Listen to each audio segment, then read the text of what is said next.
نتاشا کے بولتے ہی آیت نے مسکرا کر سامنے کی جانب دیکھا، لیکن تب تک کافی دیر ہو چکی تھی۔ ایک جھٹکے سے ان کی گاڑی دور جا گری۔ ٹکر اتنی شدید تھی کہ ایسا لگا جیسے دھماکہ ہوا ہے۔ آیت کا سر سٹیئرنگ میں لگنے کی وجہ سے پھٹ چکا تھا، جبکہ نتاشا اس کے سر سے بھی تیزی سے خون بہہ رہا تھا۔ اس کی آنکھیں بند ہو رہی تھی۔ ایک ایک کر کے اسے اپنے سارے رشتے یاد آئے، ماما، بابا، زین، مصباح آپی اور اس کی دوستیں، سمل، حیات اور جنت۔ آخری چہرہ جو اس نے اپنی آنکھیں بند ہونے سے پہلے وہ نظر آیا تھا وہ تھا آشان حارث ملک کا۔ اور پھر نتاشا حشام احتشام کی آنکھیں بند ہو گئیں اور اس کی بھی کہانی ختم ہو گئی۔ 3 سال بعد۔ اب اسے بتا کیوں نہیں دیتے؟ حیات نے ابتسام اور ہانیہ کے اوپر کمبل ٹھیک کرتے ہوئے بولا۔ کیا بتا نہیں دیتا میں؟ سیم نے فون میز پر رکھتے ہوئے کہا۔ ابھی وہ آشان سے ہی بات کر رہا تھا جو اسے پچھلے 1 سال سے مسلسل تنگ کر رہا تھا کہ وہ اسے نتاشا کے بارے میں کچھ بتا دے، نہیں تو ایک دفعہ حیات سے ہی ملنے دے۔ لیکن سیم نے سختی سے انکار کر دیا اور اسے حیات سے دور رہنے کا کہا۔ لیکن آشان اس تک رسائی حاصل کرنے کی ہر ممکن کوشش کرتا، لیکن سیم نے اس کی ہر کوشش ناکام بنائی تھی۔ ابھی بھی وہ کافی غصے سے اس سے بات کر رہا تھا، تبھی حیات نے اس سے پوچھا تھا، یہی کہ وہ جس کو ڈھونڈنے کے لیے در در کی خاک چھان رہا ہے وہ تو کب کی خاک ہو چکی ہے۔ وہ بچوں کے کپڑے طے کرتے ہوئے بولی، چہرے پر اس کا ذکر کرتے ہوئے ایک تکلیف سی ابھری تھی جسے سیم نے بہت غور سے دیکھا تھا۔ تبھی وہ چل کر اس کے سامنے آ کھڑا ہوا۔ میں چاہتا ہوں کہ وہ اس کے لیے تڑپے جیسے وہ تڑپی تھی، وہ وہی اذیت محسوس کرے جیسے اس نے کی تھی۔ وہ اسے اپنے ساتھ لے کر صوفے پر بیٹھتا ہوا بولا تو حیات کی آنکھوں میں نمی آ گئی۔ آپ اس کی وجہ سے آشان کو کیوں تکلیف دے رہے ہیں؟ آخر آپ نتاشا کو جانتے ہی کتنا تھے؟ بس میری دوست کی حیثیت سے؟ اتنا ہی نا؟ پھر یہ سب کیوں سیم؟ حیات نے اس کی آنکھوں میں دیکھتے ہوئے پوچھا تو وہ اس کے آنسو صاف کرنے لگا۔ ان کی وجہ سے میں یہ سب کچھ کر رہا ہوں۔ وہ تمہاری دوست تھی اور اس کی تکلیف میں نے تمہیں بھی تڑپتا دیکھا ہے، تمہیں روتا دیکھا ہے۔ وہ تو ان سب سے منہ موڑ کر چلی گئی، لیکن اس کے جانے کے بعد بھی تم اسے یاد کر کے روتی تھی اور آج بھی روتی ہو۔ وہ شخص تمہارے آنسوں کی وجہ بنا ہے تو اس کو تکلیف ملنی ضرور چاہیے۔ سیم نے اس کے آنسوں کی طرف اشارہ کرتے ہوئے کہا۔ آشان کی یہ سب کرنے کی وجہ بتائی تو وہ ضبط قائم نہ رکھ سکی اور اس کے کندھے پر سر رکھتی رو دی۔ وہ زخم آج بھی ہمیشہ کی طرح ہرا تھا، جیسے ابھی کل کی ہی بات ہو جب نتاشا احتشام کی موت کار ایکسیڈنٹ میں ہوئی تھی، اور اگر بعض دفعہ زخم بھر بھی جائیں تو ان کے نشان باقی رہ جاتے ہیں جو اس واقعہ کی یاد ساری زندگی دلاتے رہتے ہیں۔ نتاشا کی موت کے 1 مہینے بعد ہی حیات کی رخصتی سادگی سے کر دی گئی تھی۔ سیم نے خود ایسا کیا تھا کیونکہ وہ جانتا تھا کہ وہ کس طرح کی تکلیف سے گزر رہی ہے۔ شادی کے بعد سیم نے اسے بہت مشکل سے ان سب سے نکالا تھا، لیکن نتاشا کی باتوں اور اس کی یادوں کو چاہ کر بھی اپنی حیات کے دماغ اور دل سے نہیں نکال پایا تھا۔ آج پھر اس کو یاد کرتے ہوئے وہ رو پڑی تو ایک بار پھر اسے آشان پر غصہ آنے لگا۔ اس کا سب کا ذمہ دار تو وہی تھا۔ حیات بس کرو، بچے اٹھ جائیں گے اور پھر تمہیں تنگ کریں گے، میں نہیں سنبھالوں گا انہیں۔ سیم نے اس کا چہرہ اپنے ہاتھوں میں لے کر آنسو صاف کرتے ہوئے شرارت سے کہا تو وہ اس کو دھکا دیتی اٹھ کھڑی ہوئی۔ ہاں، آپ کے بچے ہیں تو تنگ تو کریں گے ہی نا، سکون سے بیٹھنے نہیں دیتے 2 پل بھی مجھے۔ حیات، ہانیہ اور ابتسام کے کھلونے باسکٹ میں ڈالتے ہوئے غصے سے بولی تو سیم مسکرا دیا۔ وہ اس کا دھیان بٹانے میں کامیاب ہو چکا تھا۔ حیات اور سیم کے 2 بچے تھے، وہ بھی جڑواں، جو حیات کے ناک میں صحیح دم کیے رکھتے تھے۔ ہانیہ ہو بہو سیم جیسی تھی، سوائے آنکھوں کے رنگ کے جو اس نے اپنی ماں حیات سے چرایا تھا، اور دائیں گال پر ڈمپل پڑتا تھا جبکہ ابتسام گولو مولو سا تھا۔ دونوں گالوں پر ڈمپل پڑتے تھے اور آنکھیں بادامی رنگ کی تھیں۔ ابھی کچھ دیر پہلے ہی حیات نے اپنے 2.5 سال کے آفتوں کو بہت مشکلوں سے سلایا تھا، اور اب اگر وہ جاگ جاتے تو پھر ساری رات حیات کو بھی جاگنا پڑتا۔ اس لیے سارا سامان سمیٹ کر وہ لائٹ بند کرتی سونے کے لیے لیٹ گئی۔ زعیم کو کچھ کام تھا، تبھی وہ لائبریری میں جا چکا تھا۔ زعیم نے سوچا کہ اسے آیت یزدانی کے بارے میں بتا دے کہ اسے پہلی مرتبہ دیکھنے پر زعیم کو اس پر نتاشا کا گمان ہوا تھا، لیکن پھر بہت جلد ہی اس کا یہ گمان غلط ثابت ہوا، کیونکہ وہ نتاشا کو جتنا جانتا تھا وہ ایسی ہو ہی نہیں سکتی تھی۔ لیکن اسے مسکراتا دیکھ کر اس کے کانوں میں حیات کی آواز گونجی تھی کہ مسکراتے ہوئے دیکھ کر نتاشا کی آنکھیں چھوٹی ہو جایا کرتی ہیں، لیکن وہ حیات کو نئے سرے سے تکلیف نہیں دینا چاہتا تھا۔ پہلے ہی وہ خود بہت پریشان تھا، ایک آشان کی وجہ سے اور دوسرا ایس پی زیان احمد شاہ کی وجہ سے، جو بدقسمتی سے اس کی بیوی کی دوست کا شوہر نامدار تھا، جسے زج کرنے کا ایک موقع بھی ہاتھ سے نہیں جانے دیتا تھا۔ ابھی صبح تو اس کے آفس میں دندناتا ہوا چلا آیا تھا اس کا دن برباد کرنے۔ خیر، ان ساری باتوں کو جھٹکتا وہ اپنے سامنے پڑی فائل کی جانب متوجہ ہوا جو ان کے نئے پروجیکٹ کی تھی، جو وہ یزدانی انڈسٹری کے ساتھ کر رہا تھا۔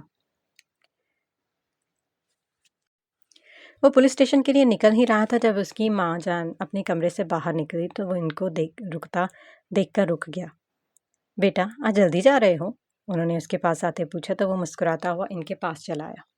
جی اماں جان، ذرا ضروری کام تھا آج تھانے میں، اس لیے جلدی جا رہا تھا۔ آپ بتائیں کیسی طبیعت ہے آپ کی؟ سیان ان کا ہاتھ پکڑ کر ان کو صوفے پر بٹھاتا ہوا بولا۔ میں بالکل ٹھیک ہوں بیٹا، انہوں نے اس کے سر پر پیار کرتے ہوئے کہا تو ان کا ہاتھ تھام کر وہیں نیچے ان کے گھٹنوں کے پاس ہی بیٹھ گیا، بغیر اپنی وردی کی پرواہ کیے۔ ماں دنیا کی واحد ایسی ہستی ہے جو بچے کی تکلیف بغیر اس کے کہیں ہی سمجھ جاتی ہے۔ وہ دونوں ابھی اٹھے نہیں ہیں؟ انہوں نے ان کے بالوں میں انگلیاں چلاتے ہوئے پوچھا۔ اپنی چہیتی بہو اور پوتے کا پوچھا۔ نہیں، وہ آدم رات کو دیر تک تنگ کرتا رہا اس کو، اس لیے دونوں ماں بیٹا ابھی تک سو رہے ہیں۔ زیان نے ان کے پاس سے اٹھتے ہوئے کہا، جھک کر ان کی پیشانی چومی اور ان کو خدا حافظ کہتا ہوا باہر نکل گیا۔ وہ پیچھے اپنے بیٹے کو ہمیشہ ایسے ہی خوش رہنے کی دعائیں دینے لگی۔ اس سے پہلے وہ اٹھتی اوپر سے آتی بچے کی آواز پر وہ اوپر جانے کے لیے اٹھنے لگی۔ وہ جانتی تھی کہ ان کا شرارتی پوتا یقیناً اٹھ چکا ہوگا اور اب ماں کو جگانے کی کوشش کر رہا ہوگا۔ وہ جب اوپر ان کے کمرے میں پہنچی تو دہل کر رہ گئی، لیکن پھر غور کرنے سے وہ مسکراتی نفی میں سر ہلاتی بیڈ کے پاس آئیں، جہاں وہ بہت آرام سے ماں کے چہرے پر لپسٹک سے نقش و نگار بنانے میں مصروف تھا۔ یہ کیا کر رہے ہو آپ آدم؟ وہ اس کے سر پر پہنچ کر آہستہ آواز میں بولی تاکہ جنت نہ جاگ جائے۔ دادی کی آواز پر اس نے اپنی ہلکی نیلی آنکھوں میں خفگی لیے ان کو دیکھا۔ وہ جاگ جائیں گی، اس نے اپنی نئی نئی شہادت کی انگلی ہونٹوں پر رکھتے ہوئے ان سے کہا۔ اشارہ جنت کی طرف تھا جو مزے سے سو رہی تھی، اس بات سے انجان کہ اس کا بیٹا اس کے چہرے پر کیا کارنامہ سر انجام دے رہا ہے۔ بیٹا، وہ اٹھ گئی نا تو تمہاری خیر نہیں ہے، یاد رکھنا۔ اماں جان نے اسے ڈرانا چاہا لیکن وہ بھی آگے سے جنت کا بیٹا تھا، کہاں کسی سے ڈرنے والا تھا۔ آرام سے بیٹھا اپنا کام کرنے لگا تو وہ بھی وہاں رکھے صوفے پر بیٹھ گئی تاکہ اپنی بہو کا رد عمل دیکھ سکے۔ آدم اپنا کام کر کے جنت کو اٹھتا دیکھ کر سوتا بنا۔ اس کی چالاکی پر اماں جان مسکرا دی۔ ارے امی، آپ یہاں خیریت؟ جنت نے ان کو صبح صبح اپنے کمرے میں دیکھا تو بیڈ سے اٹھتی ان کے پاس آ کر پوچھنے لگی، جس پر انہوں نے صرف مسکرانے پر اکتفا کیا۔ آدم جاگ گیا تھا تو میں اس کی آواز سن کر اوپر آ گئی تھی، انہوں نے اس کے چہرے سے نظریں ہٹا کر کہا، ورنہ ان کے لیے اپنی ہنسی ضبط کرنا بہت مشکل ہو جاتا۔ وہ ان کی بات پر سر ہلاتی ایک نظر آدم پر ڈال کر دیکھا جو ایسے سو رہا تھا کہ جیسے کسی نے بے ہوش کر دیا ہو۔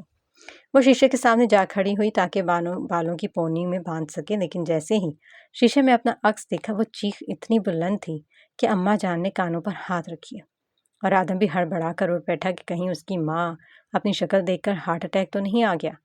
وہ غصے میں اس کی طرف بڑھی لیکن اس سے پہلے ہی وہ بھاگ کر اپنی دادی کے پیچھے جا کر چھپ گیا۔ باہر آؤ آدم، جنت نے غصے سے کہا، لیکن وہ بھی ٹس سے مس نہ ہوا، ویسے ہی دادی کے پیچھے کھڑا رہا۔ پہلے اپنا منہ دھو کر آئے، مجھے ڈر لگ رہا ہے آپ سے، آدم نے بغیر ڈرے ہر دھرمی سے اپنے چند دانتوں کی نمائش کر کے کہا تو وہ مزید غصے میں آ گئی۔ اچھا، جب یہ کارنامہ کر رہے تھے تب ڈر نہیں لگا تھا تمہیں؟ وہ دونوں بازو سینے پر لپیٹی تنک کر بولی تو آدم نے نہایت ہی معصومیت سے سر نفی میں ہلا دیا۔ ٹھیک ہے بیٹا، اب جب رات کو اٹھو گے نا تو باپ کو کہنا، وہی سلائے گا تمہیں، میرے پاس مت آنا، سمجھے؟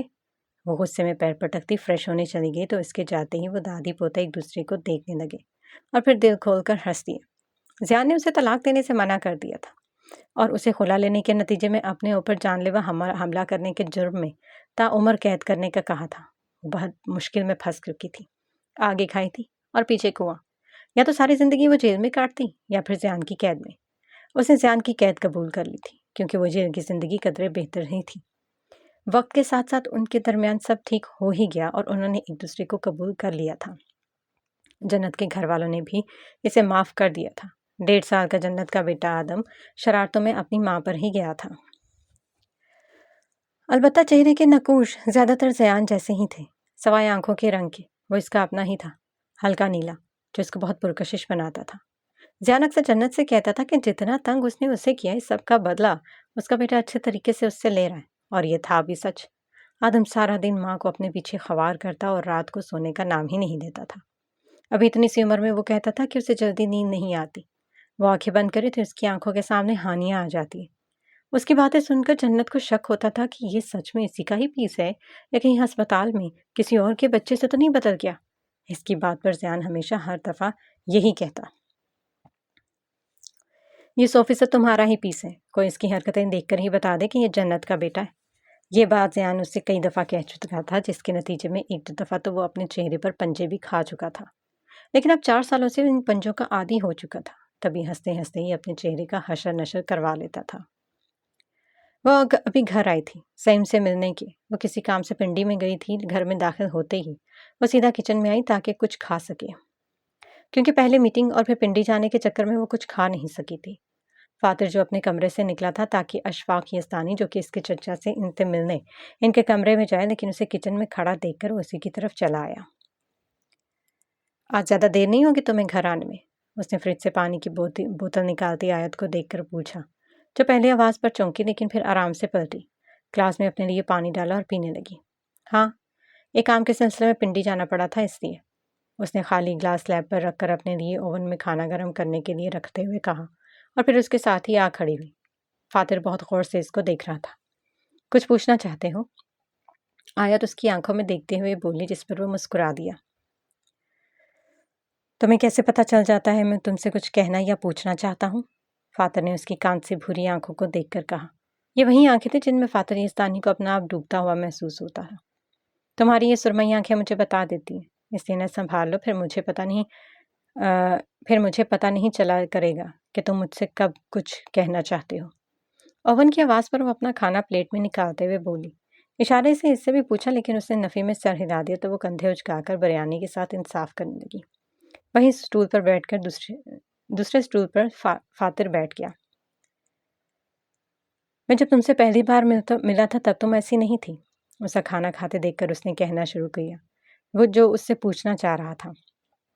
کوئی بھی انسان ہمیشہ ایسا نہیں رہتا، وقت سب کو بدلنے پر مجبور کر ہی دیتا ہے۔ اس کی بات پر وہ کھانے سے ہاتھ روک کر اس کی جانب دیکھ کر بولی، لیکن وہ مطمئن نہیں لگ رہا تھا۔ تبھی دوبارہ بول، تم بہت بدل گئی ہو آیت، یقین نہیں آتا تم وہی 3 سال پہلے والی آیت ہو۔ فاتر کی اگلی بات سن کر چمچ منہ تک لے جاتے اس کا ہاتھ پل بھل کے لیے رکا، لیکن اس نے غیر محسوس انداز سے چمچ واپس پلیٹ میں رکھ دیا۔ ہم انسان بدلتے نہیں ہیں فاتر، بس ہم خود کو ایک خول میں بند کر لیتے ہیں، جس سے ہم بظاہر باہر تو بدل جاتے ہیں لیکن ہمارا اندر ہمیشہ پہلے کی طرح رہتا ہے، وہ نہیں بدلتا۔ اس نے برتن سمیٹتے ہوئے کہا، بھوک تو شاید مر ہی چکی تھی، تو اب ایسے ہی کھانا سامنے رکھ کر بیٹھنے کا کیا فائدہ؟ اس کا مطلب تم بھی نہیں بدلی، ابھی ویسی ہی ہو۔ نہ جانے کیا سوچ کر وہ یہ سوال کر بیٹھا تھا۔ جس پر سنک میں برتن رکھتی آیت نے مڑ کر اس کو دیکھا۔ تم اس وقت کمرے سے باہر کہیں جا رہے تھے؟ آیت نے اس کی بات کا جواب دیے بغیر اس سے پوچھا تو وہ سمجھ گیا کہ وہ جواب نہیں دینا چاہتی۔ تبھی ایک گہری سانس بھرتا اٹھ کر اس کے پاس آیا۔ ہاں، وہ میں چاچو سے ملنے جا رہا تھا تاکہ ان کی اجازت لے سکوں آسٹریلیا جانے کی، فاتر نے دھلے ہوئے برتن رینک میں رکھتے ہوئے کہا۔ لیکن بابا تو اب تک سو چکے ہوں گے، آیت ایک نظر گھڑی پر ڈال کر بولی جو 10 بجا رہی تھی۔ ہاں جانتا ہوں، تم ہی نے مجھے باتوں میں لگا دی، اب مجھے صبح تک انتظار کرنا پڑے گا۔ اس نے مسکراتے ہوئے سارا الزام اس کے سر پر ڈالا جو اس کو ہی گھور کر دیکھ رہی تھی۔ ہاں، جیسے میں نے تمہیں دعوت نامہ بھیجا تھا نا، کیا ہے فاتر صاحب، مجھ ناچیز کو 2 پل گفتگو کا شرف بخش دیں۔ اس نے جس انداز میں کہا تھا بہت ضبط کے باوجود بھی فاتر کا قہقہا بلند ہوا۔ اسے ایسے ہنستا دیکھ کر وہ غصے سے پیر پٹکتی سیڑھیاں چلتی اپنے کمرے میں چلی گئی تو وہ بھی پالوں میں انگلیاں پھیرتا اپنے کمرے کی جانب بڑھ گیا۔ زمل ظائشہ کے ساتھ کاشان سے ملنے ہسپتال آئی تھی کیونکہ ظائشہ نے صبح سے ہی اس کا سر کھا رکھا تھا کہ پاپا پاس جانا ہے، پاپا پاس جانا ہے۔ تنگ آ کر بلقیس کیانی کاشان کی ماں کو بتا کر وہ اسے لیے ہسپتال کے لیے نکلی تھی۔ سارا راستہ اس کی بیٹی ہنستی مسکراتی ہوئی آئی تھی، لیکن ہسپتال کے سامنے گاڑی رکتے ہی اس کے چہرے پر سنجیدگی تاری ہو گئی۔ چلو آ بیٹا، نیچے اترو۔ سمل نے نیچے اتر کر ہاتھ اس کی طرف بڑھایا تو وہ ایسے ہی بیٹھی رہی۔ ماما، پاپا ظائشہ کو خود گودی میں اٹھائیں گے تو ظائشہ اترے گی، ورنہ نہیں۔ اور یہ آئی تھی ظائشہ ابراہیم کی طرف سے ایک نئی فرمائش۔ سمل نے غصے سے اس کو دیکھا جو اپنی کتھئی آنکھوں میں جو بالکل کاشان کی جیسی تھی اسے ہی دیکھ رہی تھی۔ بال زمل کی طرح ہی ہلکے بھورے تھے اور لمبے تھے، گال سیب جیسے سرخ تھے، جبکہ چھوٹی سی معصوم ناک تھی جس پر اس وقت غصے کے آثار تھے۔ ظائشہ، چلو شاباش، اترو اچھے بچوں کی طرح، ورنہ میں یہیں سے آپ کو واپس لے جاؤں گی۔ سمل نے اسے تنبیہ کرتے ہوئے کہا، لیکن اس پر پھر بھی اثر نہ ہوا۔ وہ ویسے ہی بیٹھی رہی، چھوٹے چھوٹے ہاتھ باندھے، خفا خفا سی۔ آئی سیڈ نو، اس نے بھی ماں کی طرح ہی سخت لہجے میں کہا اور چہرہ دوسری جانب موڑ لیا۔ سمل کا دل کیا اپنا سر پیٹ لے۔ اتنی ضدی بچی، وہ بھی اس کی۔ اسے کبھی کبھی شدید تپ چڑھتی تھی۔ پہلے اس کو دوستیں ایسی ملی کہ علامان، اور پھر بیٹی، تو پھر بس کیا ہی کہنے۔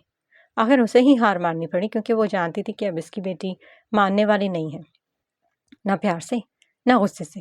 اس نے کوشان کو کال کر کے باہر ہی بلا لیا۔ اپنے باپ کو آتا دیکھ کر وہ گاڑی میں بیٹھی ہی خوشی سے اچھلی۔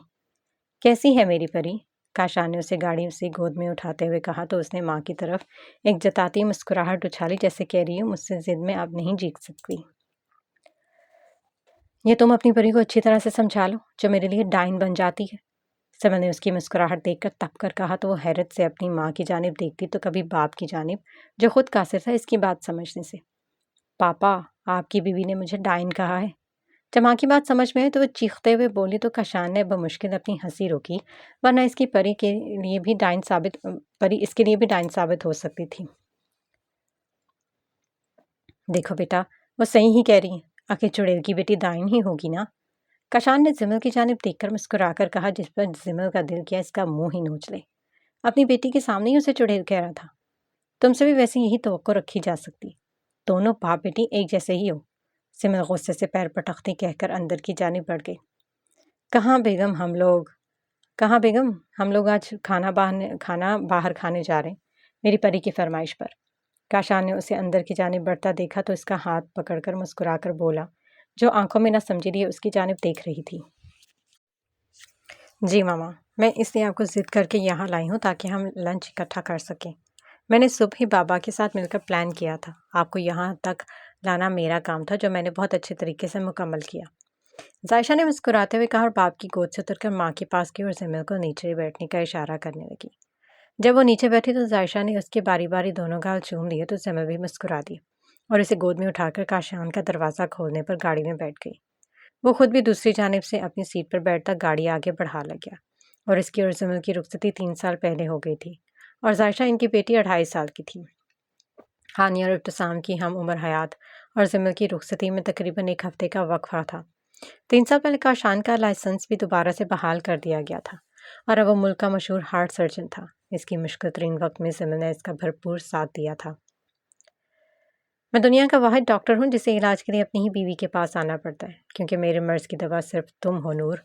تم نے میری اندھیری زندگی کو اپنی محبت کے نور سے روشن کیا ہے۔ کاشان اس سے کہتا تھا تو وہ شرما کر مسکرا دیتی۔ ان تینوں دوستوں کی زندگی خوبصورت اور مکمل تھی۔ ان کی زندگی میں آنے والے بھی تینوں مرد ان کا نصیب تھے، لیکن ایک کمی ان کی زندگی میں اب بھی باقی تھی، جو شاید ہمیشہ ایسی ہی رہنی تھی۔ وہ تھی ان کی دوست نتاشا احتشام، جو ان سے 3 سال پہلے ہمیشہ کے لیے بچھڑ گئی تھی۔ وہ اپنے لاہور والے گھر میں موجود تھا۔ امریکہ سے واپس آنے کے بعد نہ تو وہ اپنے گاؤں گیا اور نہ ہی 1-2 دفعہ کے علاوہ وہ اسلام آباد گیا تھا۔ وہ بھی کنسرٹ کی وجہ سے اسے جانا پڑا تھا، ورنہ وہ کبھی نہ جاتا۔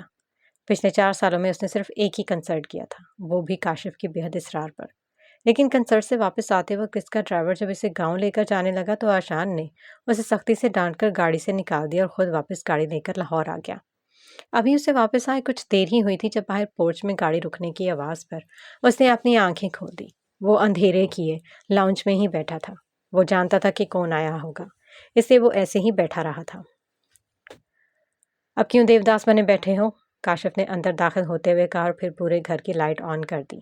اس کے پاس بیٹھتے ہی اس صوفے پر آ کر کہا۔ آشان نے ایک نظر اس کو دیکھا اور دوبارہ آنکھیں مود لی، بولا کچھ نہیں۔ کیا ہوا ہے حارث؟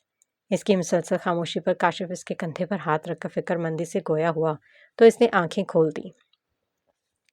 تمہیں اچھے سے پتا ہے کہ کیا ہوا ہے، انجان بننے کی ضرورت نہیں ہے، آشان نے بھوری آنکھوں سے اس کو گھورتے ہوئے دھیمی لیکن سخت آواز میں کہا تو کاشف نے بے چینی سے پہلو بدلا۔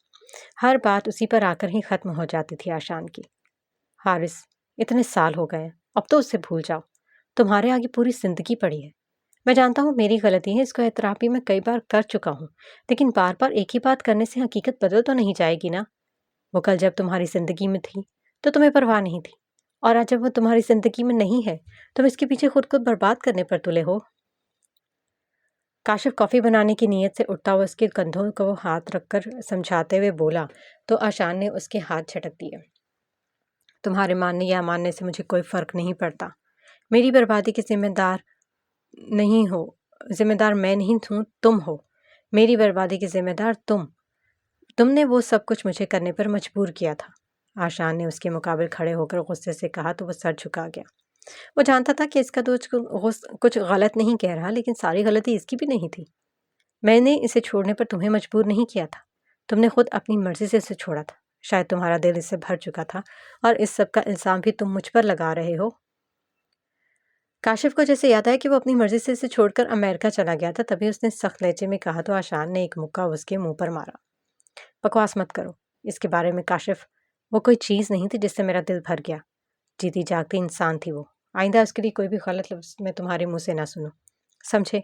آشان نے اسے غصے سے صوفے پر دھکا دے کر کہا۔ وہ مکہ پڑنے کی وجہ سے اس کی ناک سے خون لکیر کی صورت میں نکل رہا تھا۔ میں اسے چھوڑنا نہیں چاہتا تھا، لیکن اس کے ساتھ ایک دھوکے والی زندگی بھی نہیں گزار سکتا تھا۔ تبھی میں نے اسے یہ سب سچ بتانے کا فیصلہ کیا اور اسے بتا دیا۔ میں فیصلہ اس پر چھوڑ کر گھر سے باہر نکل گیا تھا، لیکن جب میں اس دن رات کو واپس گھر آیا تو وہ یہاں نہیں تھی، وہ چلی گئی تھی۔ اس نے مجھے معاف نہیں کیا۔ وہ یہ گھر چھوڑ کر جا چکی تھی، تو پھر میں نے یہ ملک ہی چھوڑ دیا۔ میں نہیں چاہتا تھا کہ کبھی اس کا مجھ سے سامنا ہو تو اسے تکلیف پہنچے، اس لیے میں امریکہ میں چلا گیا تھا۔ آشان نے شکست خوردہ لہجے میں کہا تو اس کی آنکھوں میں سے آنسو پلکوں کی بار توڑ کر گال پر بہہ گیا، جیسے اس نے صاف نہیں کیا تھا۔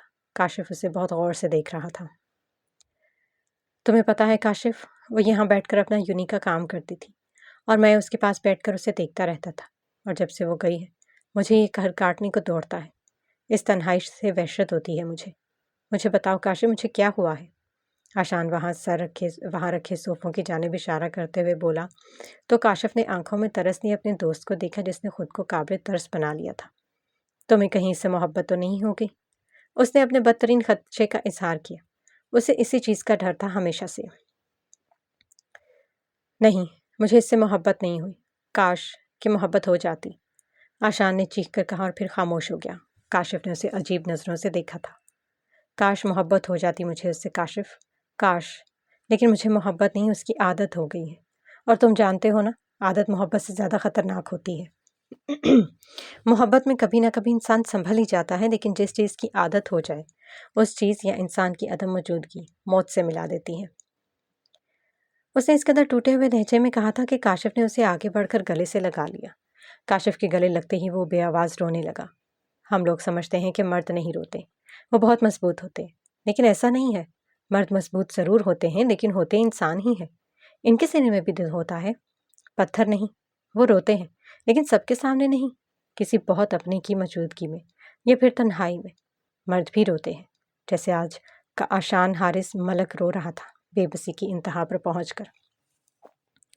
تمہیں پتہ ہے، سیم جانتا ہے نتاشا کہاں ہے، لیکن وہ مجھے نہیں بتا رہا۔ میں پچھلے 1 سال سے اس کی منتیں کر رہا ہوں کہ مجھے بتا دے کہ وہ کہاں ہے، لیکن وہ نہیں بتاتا۔ تم اس سے کہو، بس ایک بار مجھے بتا دے کہ وہ کہاں ہے، بس ایک بار تم سیم سے بات کرو گے نا کاشف؟ دفتن یاد آنے پر آشان اس سے الگ ہوتے کہنے لگا تو کاشف نے اس کے چہرے کا تاثرات کو دیکھا۔ شاید اسے خود بھی نہیں معلوم تھا کہ جسے وہ عادت کہہ رہا تھا وہ اب اس کی محبت بن چکی ہے۔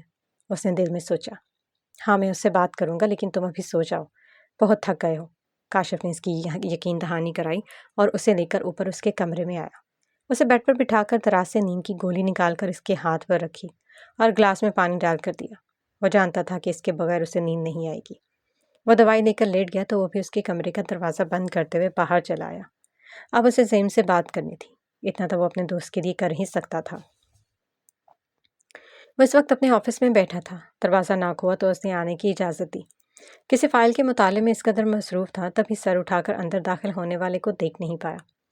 سر، آپ سے ملنے کوئی آیا ہے، سید نے اندر داخل ہوتے ہی اطلاع دی اور ایک نظر اپنے باس کو دیکھا جو کالے 3 پیس سوٹ میں نیلی ٹائی لگائے بہت ہی انہماک سے فائل کا مطالعہ کر رہا تھا۔ اندر بھیج دو سید، اور ہاں اگر آیت میں آئے تو مجھے فوراً بتانا، ہم نے آج سائٹ پر جانا ہے۔ سیم نے سر اٹھا کر اس سے کہا تو سر ہلاتا ہوا وہاں سے نکل گیا۔ کچھ منٹ بعد دروازہ پھر سے ناک ہوا تو سیم نے کرسی کی پشت سے ٹیک لگا کر اندر آنے کی اجازت دی، لیکن جو شخص اندر داخل ہوا تو اس کو دیکھ کر اس کی تیوری چڑھ گئی۔ کالی آنکھوں میں ناگواری در آئی۔ تم یہاں کیا کرنے آئے ہو؟ اس نے بغیر کسی لحاظ کے سخت لہجے میں کہا۔ البتہ آواز اونچی نہیں تھی، لیکن کاشف تمام باتیں نظر انداز کرتا سامنے رکھی کرسیوں میں سے ایک پر بیٹھ گیا تو زعیم کو مزید غصہ آیا، لیکن وہ ضبط کر گیا۔ مجھے کوئی شوق نہیں ہے تمہارے آفس آنے کا، میں بس اپنے دوست کی وجہ سے یہاں آیا ہوں۔ تم اسے بتا کیوں نہیں دیتے کہ اس کی بیوی کہاں ہے؟ تمہیں کوئی حق نہیں پہنچتا کہ تم اس سے یہ سب چھپاؤ کہ اس کی بیوی کہاں ہے۔ کاشف نے ٹانگ پر ٹانگ چڑھا کر کہا اور اپنی آنکھیں زعیم کی آنکھوں میں گاڑ دی تو زعیم مسکرایا۔